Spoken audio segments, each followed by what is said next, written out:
আমরা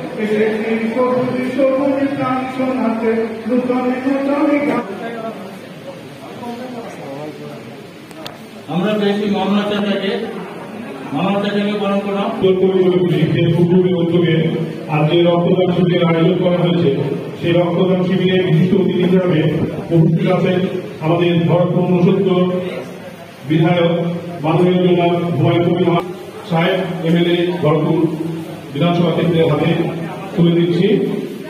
তিনি রক্তদান শিবির সম্পর্কে তুলে কথা বলবেন। আমাদের হাবিব সাহেবের জায়গাটা বলবেন, তারপর আমাদের অনুষ্ঠানটা শেষ হয়ে গিয়ে আমাদের রক্তদান শিবিরের জায়গা বলতে যাবো। আমাদের রক্তদানের গাড়ি দমদম থেকে শুধু দমদম থেকে আসছে 10 মিনিটের মধ্যে ঢুকে যাবে। আমি একটু হাবিবুল ভাইকে অনুরোধ করছি তিনি 2-4 কথা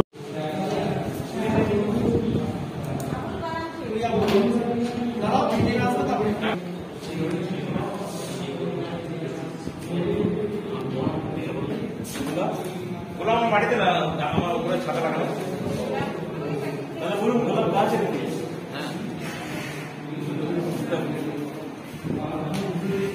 নেক্সট বলুন নেক্সট হচ্ছে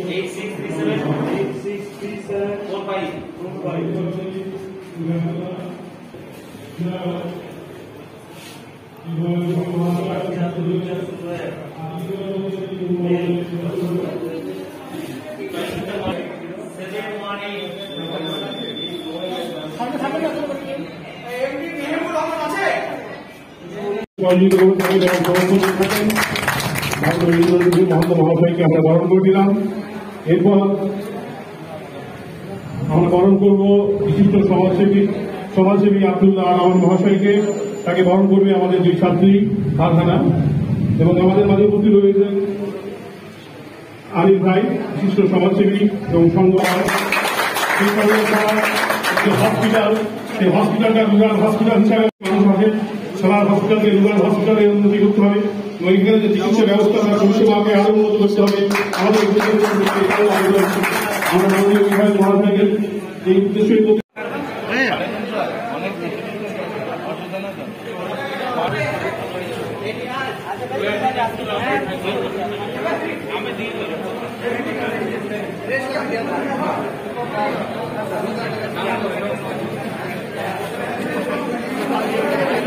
সমাজের কল্যাণমূলক প্রোগ্রাম উনি আসতেই পারেন। ওনার এই আশাটাকে আমরা ওনাকেও অভিনন্দন জানাচ্ছি, ধন্যবাদ জানাচ্ছি। সালারের ওসি সম্মানীয় ইন্দ্রনীল মাহাতো বাবু উনি এসেছেন। এখানে আমাদের পঞ্চায়েত সমিতির সহসভাপতি সহ আমাদের সংগঠনের অনেক পদাধিকারী, আমরা সবাই এখানে পার্টির কোনো নেতা হিসাবে নয়, আমরা এখানে উপস্থিত হয়েছি সমাজের একটা মহৎ কাজ রক্তদান জীবনদান।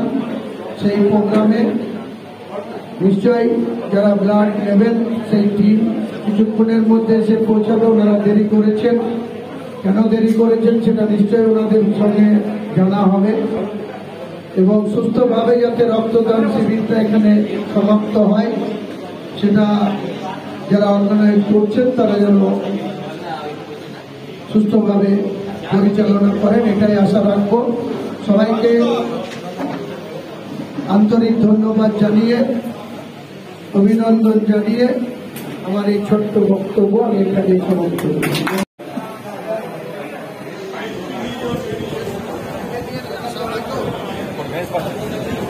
না একটা হয়ে গেছে,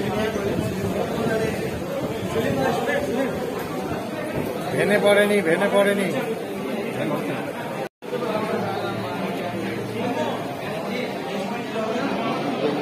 দেখেন।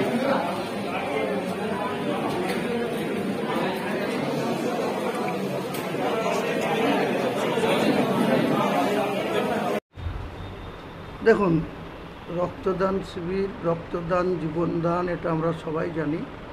মুমূর্ষু রোগীদের যাদের বেঁচে থাকার তাগিদে ব্লাডের প্রয়োজন হয়, রক্তের প্রয়োজন হয়, তাদের সেই মুহূর্তে হয়তো অনেকেই সরাসরি গিয়ে ব্লাড দিয়ে থাকেন।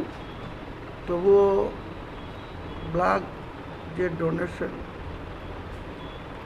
ক্যাম্প, এগুলোর মাধ্যমে সমাজের বিভিন্ন ধরনের স্তরের মানুষ তারা নিজেদের রক্ত দান করে থাকেন বা ব্লাড ডোনেশন ক্যাম্পে অংশগ্রহণ করে ব্লাড দিয়ে থাকেন। সেই ব্লাডটা সংরক্ষিত থাকে বিভিন্ন ব্লাড যে রাখার যেখানে ব্যবস্থা থাকে সেসব জায়গায়।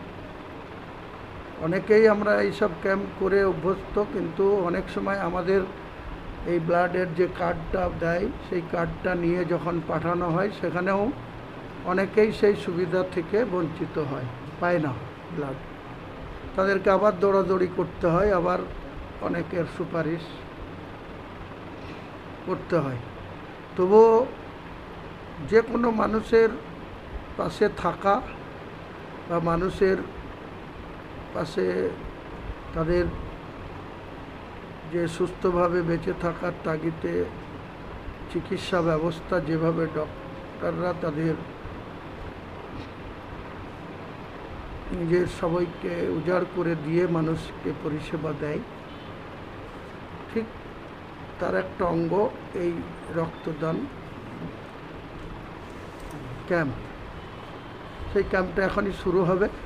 এখনও যারা ব্লাড নেয় তারা সেই টিম এসে পৌঁছায়নি, একটু দেরিও হয়ে গেছে, তো কিছুক্ষণের মধ্যে ওনারা পৌঁছাবেন।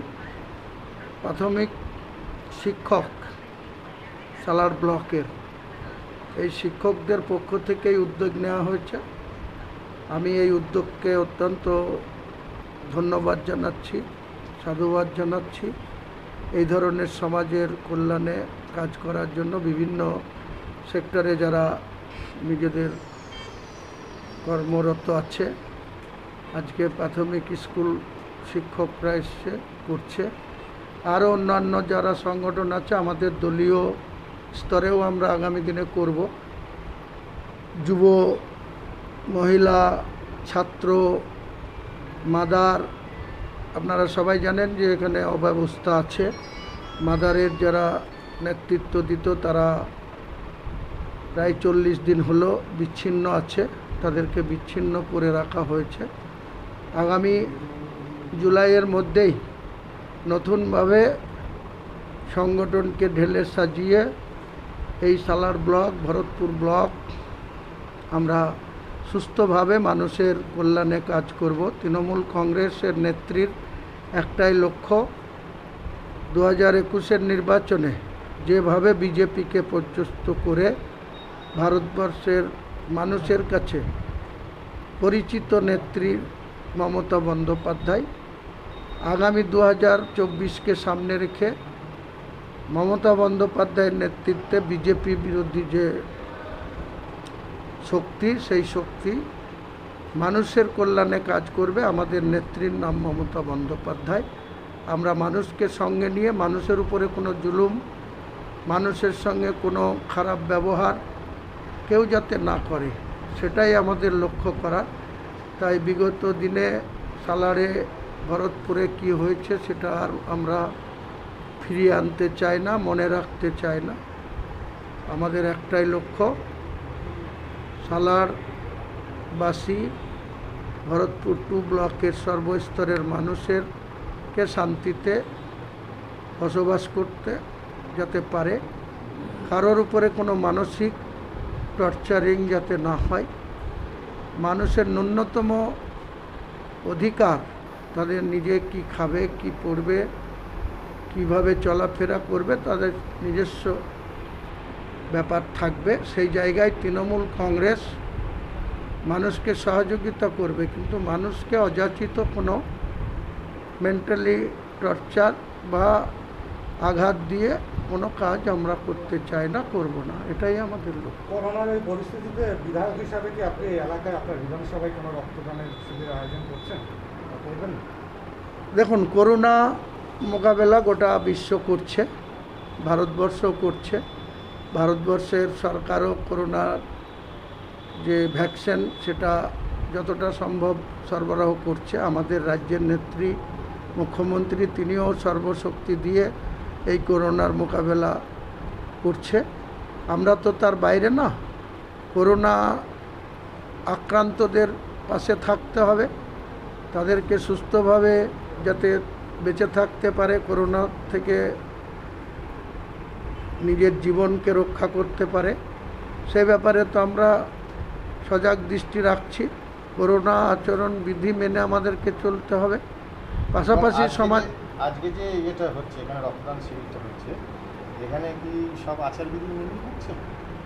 দেখুন, কিছু কিছু তো কাজ যেটা মুখে আমরা অনেক কিছুই বলি, কিন্তু এটা যখন রক্তদান শিবির হবে, দূরত্ব বিধি বজায় রেখে যাতে খাটিয়াগুলা পাতা যায় বা যাতে সেটা মেনটেন করা যায়, আমরা চেষ্টা করব। তার মধ্যে তো কিছু লোক সমাগম হবেই, সেটা তো অনেকেই সকালবেলায় উঠে 7টা থেকে 10টা যে সবজি বাজার, মানুষের প্রয়োজনীয় সামগ্রী সংগ্রহ করার ক্ষেত্রে কি সবটা মান্যতা দিচ্ছে, সেটা তো কিছুটা বিঘ্নিত হচ্ছে। এর মধ্যেই আমাদেরকে সতর্ক থাকতে হবে। সতর্ক থেকে যারা অর্গানাইজ করেছে তাদেরকে ধন্যবাদ জানাবো যে তারা তো এই করোনার প্রাক্কালে এত বড় ঝুঁকিটা নিয়েছে। তারা পরিশ্রম করে কিছু মানুষকে একত্রিত করে তাদের ব্লাড সংগ্রহ করে মানুষের পাশে দাঁড়ানোর মেন উদ্দেশ্য, সেটাই তো ধন্যবাদ প্রাপ্য।